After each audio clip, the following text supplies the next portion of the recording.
आज आसतु आम देखा निजे घरे केमती गोटे मिनट टेस्ट करिपरिबा कि आमर शरीर भंगी बा पोस्ट वीडियो जो मैडम अच्छा आम देखा कि पोस्चर ठीक अच्छी ना ए किसी पेन रोचे।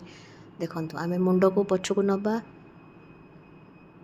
कांथर लगेबा एमती कांथ आगे ठिया होकर हिप को पछरे लगेबा माने जंघ को तापर गोईठी को पछरे लगेबा तापर से आम देखिए आपड़ जार प्रोब्लेम थी बैक रे पेन फील हम जमती कि अंटाटा आग को रहा पेन फील हम तार माने होची आपण पोस्चर ठीक ना तो आम या कौन कर दरकार करेक्ट करे दरकार। देखु आम एटा केमती करेक्ट करवा डेली एटा को आम घरे प्रैक्टिस करा दरकार। एटा को चिन्टा को भीतर को नेबे मनटा को सीधा करेंगे कोरटा को टाइट करेंगे पेटटा को भीतर को करेंगे ताको भी कांथरे लगे रखिए।